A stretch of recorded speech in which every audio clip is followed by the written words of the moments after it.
On Mother's Day, I received a card and my daughter made me read it out loud. Roses are red, violets are blue. You're a heavy burden, no one wants you here. Everyone laughed at me. My name is Grace. I'm 74 years old, and that was the worst humiliation of my life. It was Sunday morning. The sun was streaming through the living room windows when I arrived at my daughter Danielle's house to celebrate my day. I was wearing my favorite green dress, the one that always made me feel elegant.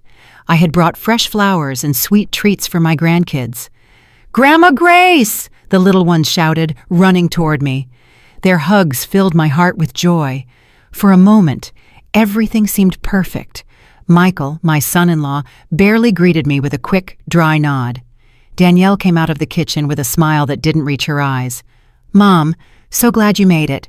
We have a special surprise for you." I sat on the sofa surrounded by my family. The grandkids settled at my feet, full of anticipation. Danielle pulled a pink card from her purse and handed it to me. "It's from all of us, Mom. Read it out loud so everyone can hear." My hands trembled slightly as I opened the envelope. The card had little flower drawings the kids had made. How sweet, I thought. I started to read in a clear, excited voice. "Roses are red, violets are—" My voice cracked. The next words hit me like punches. "You're a heavy burden. No one wants you here. Your time has passed. It's time for you to go. Signed, your family who can't stand you anymore." The silence was deafening for 3 eternal seconds. Then Michael started to laugh, a cruel, mocking laugh. Danielle covered her mouth, but I could see she was laughing too. Even the kids, not fully understanding, started to giggle because the adults were. "Did you see your face, Mom?" Danielle said between laughs. "You should have seen yourself, Michael. Did you get a picture?" My heart shattered. Tears began to roll down my wrinkled cheeks. The card fell from my trembling hands to the floor. "It's just a joke, Mom," Danielle continued, but there wasn't an ounce of remorse in her voice. "Don't take it so seriously. You've always been so dramatic." Michael walked over and picked up the card from the floor. "Yeah, Grace, we were just playing around. But you know," he paused uncomfortably, "lately you've been a bit too present. Maybe you should consider other options." "Other options?" I asked, my voice breaking. "Well, you know," Danielle said, sitting in front of me, "there are some really good senior living communities for people your age, places where you can be with people like you. You'd be more comfortable." The word senior living rang in my head like a death sentence. My own children wanted to get rid of me like I was old junk. But I thought, my voice was barely a whisper, I thought I was coming to celebrate Mother's Day with you. "And you are, Mom," Michael interjected in a condescending tone. "It's just time to be realistic. You're not young anymore. You need special care, and we have our own lives." The grandkids looked at me, confused. The oldest, barely 8 years old, came over and took my hand. "Grandma, why are you crying?" Before I could answer, Danielle pulled him away. "Come here, son. Grandma's fine. She's just being sentimental." I sat there, feeling more alone than I had ever felt in my life. On the day that was supposed to celebrate my motherhood, my own daughter had publicly humiliated me, turning me into the family's cruel joke. I slowly got up, my legs shaking. I should just go." "Okay, Mom." Danielle didn't even stand up to say goodbye. "We'll call you later." I walked to the door with what dignity I had left, but inside my world had completely fallen apart. That night, in my empty house, I cried until there were no more tears. But something had changed in me. The humiliation had woken up something that had been dormant for years. It was time for my family to learn the truth about who Grace really was. The next day, I blocked all of them. But first, I needed to remember how I had arrived at such a painful moment. I sat in my favorite armchair, the same one where I had nursed Danielle 45 years ago, and let the memories flow like a movie in my mind. It all started when I was 29 years old. Danielle's father abandoned us when she was only 3. One morning, he simply wasn't there. He left a note on the kitchen table. "I can't do this life. I'm sorry." He didn't even say goodbye to his daughter. I remember that night, holding Danielle as she cried, asking for her dad. "Daddy had to go far away, my love," I whispered, promising myself that she would never go without anything. And I kept that promise. I worked double shifts at the textile mill for 15 years. My hands were full of calluses from sewing uniforms late into the night. Every extra cent I saved for Danielle's education. When she was 17 and wanted to study nursing, I sold my mother's jewelry.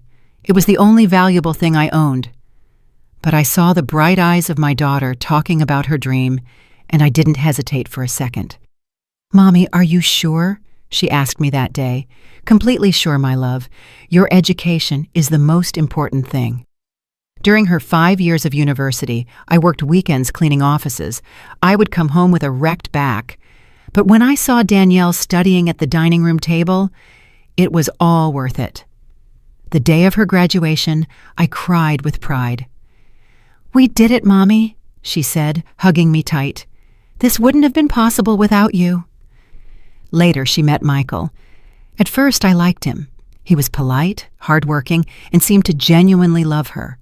When they got married, I paid half of the wedding. It was $12,000 that I had saved for years, but I wanted my daughter to have the wedding of her dreams.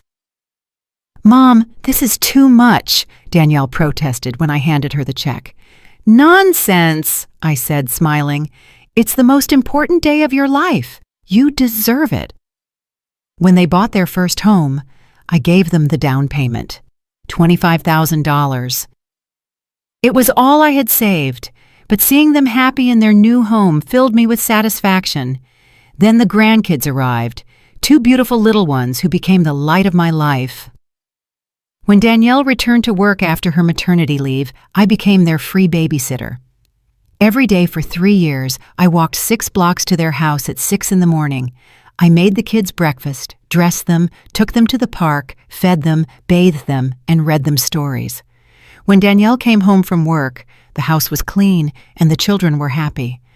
"I don't know what we'd do without you, Mom," Danielle used to tell me in those days. "You're an angel." But gradually, something changed. The thank yous became less frequent. My opinions about the children started to be considered as interference. When I suggested that the youngest needed to see the pediatrician for his persistent cough, Michael told me, "Grace, we're the parents here." The first time they spoke to me like that, I stayed quiet. I thought maybe I had been too nosy. Then the subtle comments started. "Mom, you don't have the energy you used to for watching the kids." "Grace, I think you got the kids' vitamins confused again. Maybe you should rest more at home." But I kept going every day. I kept helping. I kept giving my all. 2 years ago, when Michael lost his job, I started giving them $500 a month so they wouldn't lose the house. "It's just temporary," they said, "just until Michael finds something better." Michael found a new job 6 months later, but they never told me to stop sending the money. They just kept receiving it as if it were their right. When the kids needed new computers for school, I paid $2,000 without being asked. When Danielle's car broke down, I gave them $4,000 for the repairs. When they wanted to remodel the kitchen, I contributed $8,000. Little by little, I became the silent provider, the one who was always there to solve their financial problems, but who was no longer invited to important family decisions. A year ago, Danielle organized a family dinner for Michael's birthday. I found out by chance when one of my grandkids mentioned the secret party they had. "Why didn't you invite me?" I asked Danielle over the phone. "Oh, Mom, it was a really small thing, just the 4 of us. We thought you'd be bored." But I saw the photos on social media. There were 20 people, Michael's relatives whom I knew well. Everyone had been invited, except me. That night, I cried in silence, but I told myself it must have been an oversight. Oversights became a routine. They forgot to call me on my birthday. They canceled our lunch dates. When I showed up unannounced, they always seemed annoyed by the interruption. But the final straw came 3 months ago. I was at their house helping with dinner when I overheard Michael talking on the phone on the patio. "Yeah, my mother-in-law lives alone. She's getting really dependent. No, she's not sick, but you know how they are at that age. Yes, we're looking at options to move her to a proper place." I froze behind the door. My own son-in-law was planning to get rid of me like I was old furniture. That night, I couldn't sleep. I had given my whole life, all my money, all my love to this family, and now I was just an obstacle they wanted to get rid of. But they didn't know something very important about me, something I had kept secret for decades. My mother, before she died, had told me about a family property in Nassau, Bahamas, that I inherited when I turned 70. It was a beachfront condo that had been rented out for decades. The money had been accumulating in an account I never touched. I also had investments I made with the inheritance from my Aunt Lucille, who died childless and left everything to me. Bonds, stocks, certificates of deposit, money that grew quietly while I lived on my modest Social Security check. In total, I had almost $400,000 that my family knew nothing about. They thought I was a poor old woman living on government handouts. They didn't know I had been discreetly funding their comfortable life for years, not out of need, but out of love. But after the humiliation of Mother's Day, something inside me broke forever. It was time for them to learn Grace's true value. That cruel card was my wake-up call. I stayed up all night on Mother's Day, holding that card in my trembling hands. The words kept echoing in my head. "You're a heavy burden. No one wants you here." But as the tears dried on my cheeks, something strange started to happen. The sadness transformed into something more powerful: clarity, determination. For the first time in decades, I saw my situation with complete honesty. I wasn't a burden. I was the one keeping them afloat. I slowly got up and went to my bedroom. I took a wooden box from my dresser that I hadn't opened in months. Inside were all my important documents: bank statements, deeds, investment certificates. As I looked through the papers, I did some mental calculations that took my breath away. In the last 5 years, I had given Danielle and Michael exactly $67,000. $67,000 that they received as if it were their natural right, while they treated me worse and worse. The down payment on their house, $25,000. The wedding, $12,000. Monthly help for 2 years, $12,000. The kids' computers, $2,000. The car repair, $4,000. The kitchen remodel, $8,000. And hundreds of small expenses that added up to $4,000 more. Meanwhile, I was still living in the same modest house, wearing the same green dress on Sundays, walking to the grocery store to save on gas. But that wasn't what hurt the most. What really broke my heart was remembering how their treatment of me had changed. I remembered my oldest grandson's birthday 6 months ago. I had arrived early to help decorate, as I always did, but when I knocked on the door, Michael opened it with a look of annoyance.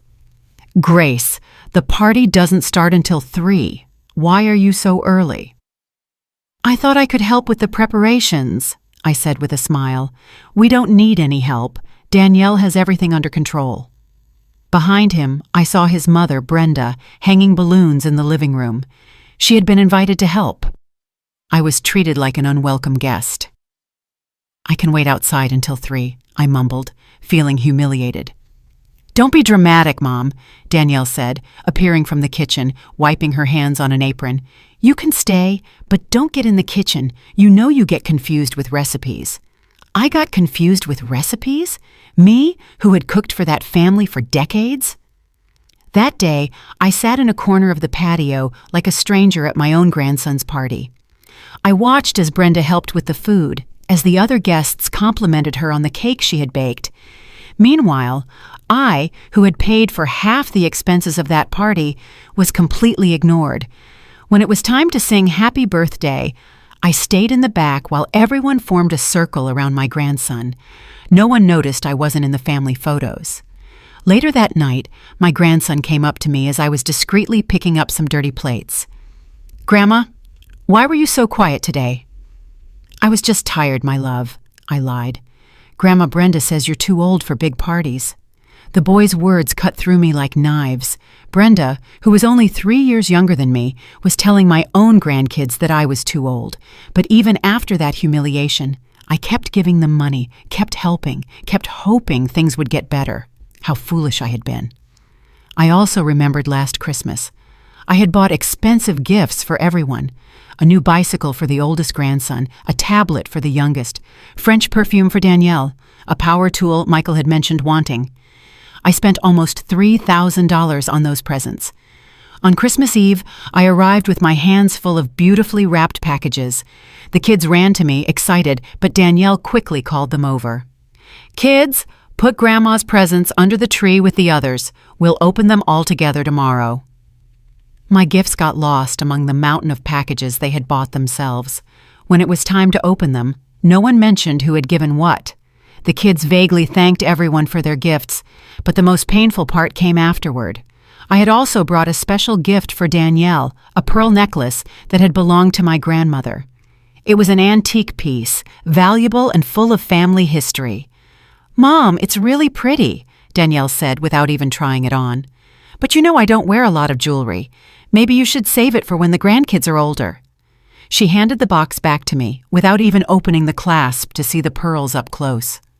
I had imagined that moment for months, thinking about how my daughter would look wearing the same pearls that had adorned 3 generations of women in our family. That night, in my empty house, I cried, hugging the little pearl box. It wasn't the monetary value that hurt. It was the total indifference to something that came from my heart. But the final straw came 2 months ago when I got the flu. I was in bed for a week with a fever of about 102 degrees. I couldn't cook, could barely get up to go to the bathroom. I called Danielle to ask if she could bring me something to eat, or at least ask how I was doing. "Oh, Mom, we're so busy right now. Michael has a big project at work, and I'm on a double shift at the hospital. Can't you ask a neighbor?" "But honey, I can barely walk." "Mom, you're not a little girl anymore. You have to learn to take care of yourself. We can't come running every time you get a cold." A cold. I had a high fever, and she called it a cold. She hung up and didn't call back all week. It was Mrs. Johnson, my 82-year-old neighbor, who brought me homemade soup and made sure I took my medication. A woman I barely knew showed more concern for me than my own daughter. When I finally recovered and returned to my routine of visiting my family, no one asked how I had been. It was as if that terrible week had never happened. And now, sitting with those bank documents in front of me, I understood with painful clarity what my real place was in my family's life. I wasn't the beloved grandmother. I was the emotional ATM. When they needed money, there was Grace. When they needed a free babysitter, there was Grace. When they needed a scapegoat for their frustrations, there was Grace. But when Grace needed love, care, respect, or simply a phone call during an illness, Grace didn't exist. That night, I made the hardest decision of my life. I took out my old laptop and logged into my online banking for the first time in months. I had to make some important changes. First, I canceled the automatic $500 monthly transfer to Danielle's account. Second, I closed the joint savings account we had opened for family emergencies, which only they used. Third, I changed my will. Everything I had designated for Danielle and Michael would now go to a foundation for abandoned seniors. And fourth, I did something I never thought I would do. I bought a plane ticket. It was time to see that property in Nassau I had inherited. It was time to start the life I deserved. But before I left, I was going to make sure my family understood exactly what they had lost. It was Tuesday morning when I executed my plan. I had slept for only 3 hours, but for the first time in years, I felt completely awake, completely determined. I got dressed in my most elegant gray suit, the one I had bought for Danielle's university graduation, but had barely worn. I carefully applied my makeup and styled my hair into a sophisticated bun. I wanted to look like the powerful woman I really was, not the needy old lady they thought I was. First, I went to the bank. My financial advisor, Mr. Henderson, was surprised to see me so early. "Mrs. Grace, how can I help you today?" "I need to make several important changes to my accounts," I said, in a firm voice. Over the next 2 hours, I completely reorganized my finances. I canceled all the automatic transfers to Danielle's accounts. I closed the joint account we had opened 3 years ago. I transferred money from my investments to my main checking account. "Are you sure about these changes, ma'am?" Mr. Henderson asked, clearly worried. "These are very big moves." Completely sure. It's my money, and I can do what I want with it. Then I went to my lawyer's office, Mr. Franklin, who had handled my family's legal affairs for decades. I need to completely change my will, I announced without preamble. Mr. Franklin, an older man who had known me since Danielle was a child, took off his glasses and looked at me with concern. Grace, is everything okay? This is a very drastic change. Everything is perfectly fine. For the first time in years, I see things with total clarity. I explained exactly what I wanted. Everything I had designated for Danielle and Michael would now go to a foundation for homeless seniors. I also established a trust for my grandkids that they could only access when they turned 25, and only if they maintained genuine contact with me, not out of family obligation. Grace, don't you think you should think about it for a few more days? These decisions are irreversible. I've had 74 years to think about it, Mr. Franklin, and the last 5 years have taught me everything I needed to know. I signed the documents with a steady hand. There was no shaking, no doubt. My next stop was the travel agency. I had researched my property in Nassau all night. It was a 3-bedroom condo in a beautiful neighborhood. It had been rented for years by a property management company, generating income that was accumulating in a Bahamian account I had never touched. I want to fly to Nassau this Friday, I told the travel agent. Is it a tourist trip, ma'am? No, it's a liberation trip. I bought a first-class ticket.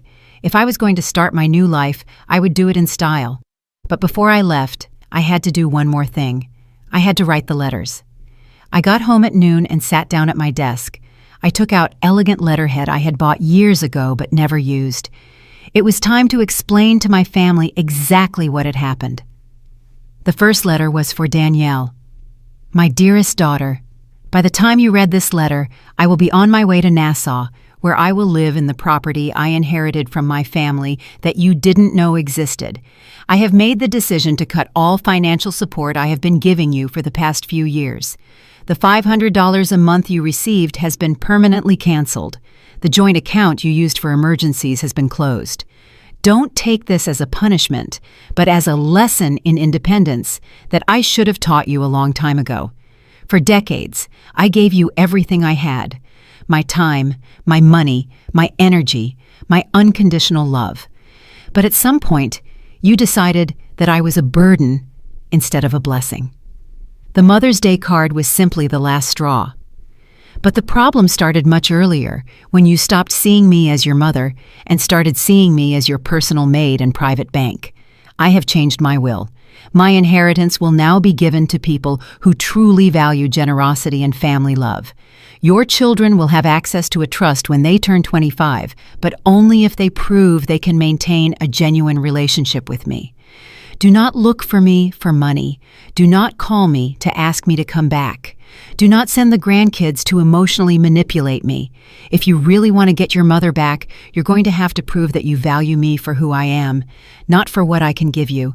Your mother, who has finally learned to value herself, Grace. The second letter was for Michael. Michael, I never saw you as just my son-in-law. I accepted you as the son I never had, but you turned me into the awkward mother-in-law you wanted to get rid of. I heard your phone conversation 3 months ago when you were talking about finding a proper place to move me, as if I were old furniture getting in the way. What you didn't know is that a proper place was always in my hands. I have a property in Nassau, investments that generate more money than you make in a year, and the financial freedom to live wherever and however I choose. For years, I quietly funded your comfortable lifestyle. I paid for repairs, helped with expenses, covered emergencies. I did it out of love, not obligation. But you interpreted my generosity as weakness, my availability as dependency, my love as an annoyance. Now, you will have to stand on your own 2 feet. After I finished the letters, I put them in an envelope and left them on my coffee table, ready to be discovered. Then I sat in my living room, smiling. It had taken me 74 years, but I had finally learned the most important lesson of my life. You teach people how to treat you by what you are willing to accept. For decades, I accepted crumbs of love because I was afraid of being alone. But it turns out that being alone was infinitely better than being with people who didn't respect me. And now that I had learned that, I wasn't really alone at all. I was free. I was going to Nassau. And for the first time in a long, long time, I was excited about my life.